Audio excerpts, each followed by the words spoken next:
আপনি যদি ভালো কমেডি মুভি দেখতে চান তো এই মুভিটা দেখতে পারেন। গল্পের কাহিনী যদি ছোট করে বলি, এখানে মুভির হিরো বিষ্ণু বিশাল এবং তার স্ত্রী আয়শা লক্ষ্মী এবং তার মেয়ে যারা, এদেরকে নিয়ে মূল কাহিনী।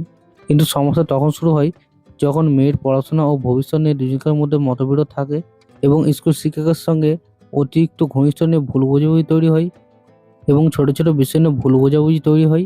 পরিবারের ঝগড়া এবং মিসআন্ডারস্ট্যান্ডিং থেকে সম্পর্ক টালপোড়েন বাড়তে থাকে এবং তাদের সম্পর্ক ডিভোর্স পর্যন্ত পৌঁছে যায়। এবং তারপরে কি হয় সেটা জানতে আপনাকে মুভি দেখতে হবে। তো এই মুভির কিছু পজিটিভ দিক এবং নেগেটিভ দিকের কথা বলবো। তো এই মুভির যদি পজিটিভ দিকের কথা বলি, তো এই মুভির কমেডি খুবই ভালো করেছে। তো এখানে বিষ্ণু মিশালের পারফরমেন্স খুবই ভালো হয়েছে এবং তার কমেডি টাইমে খুব ভালো। এবং এখানে ইয়োগী বাবু খুব ভালো অ্যাক্টিং করেছে এবং তার কমেডি নিয়ে কোনো কথাই নয়, সে প্রত্যেক মুভিতে খুবই ভালো কমেডি করে। এই মুভিতেও তার কমেডি খুবই ভালো হয়েছে এবং সাউথ মুভির রাইটিং শুরু থেকেই খুবই ভালো করে। তো এই মুভিটাও খুবই ভালো করেছে এবং বাস্তব সমস্যা এবং প্রেজেন্ট টাইম নিয়ে খুবই রিলেটেবল একটা স্টোরি লিখেছেন। এবং কিছু কিছু সিরিয়াস সিন আছে যেগুলো খুবই হালকা ফুলকা এবং কিছুটা কমেডিভাবে দেখানো হয়েছে, যার জন্য মুভিটা দেখতে খুবই ভালো লাগে। আর এই মুভিটা সবার থেকে যদি কারো পারফরমেন্স যদি ভালো লেগে থাকে, তো এই মুভিতে যারার পারফরমেন্স খুবই ভালো লেগেছে। তার আগের মুভি বেবি জন, তার পারফরমেন্স তার থেকে 100 গুণ বেশি ভালো পারফরমেন্স এই মুভিতে দিয়েছে। এবং একটা জিনিস লক্ষ্য করতে হবে যে সাউথের ডিরেক্টররা একটাতে পারফরমেন্স খুবই ভালোভাবে ফুটিয়ে তুলে পর্দায়।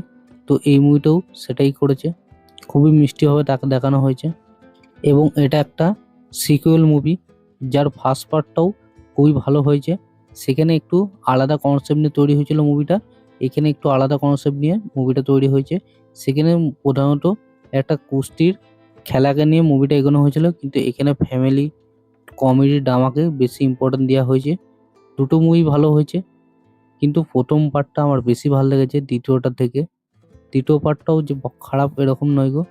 তো আপনি যদি ভাবেন যে সেকেন্ড পার্টটা আগে ফার্স্ট পার্টটা দেখবো কিনা, তো সেকেন্ড পার্টটা আপনি দেখতে পারেন। ফার্স্ট পার্টের সঙ্গে লিঙ্ক হলেও আপনার কোনো বুঝতে অসুবিধা হবে না।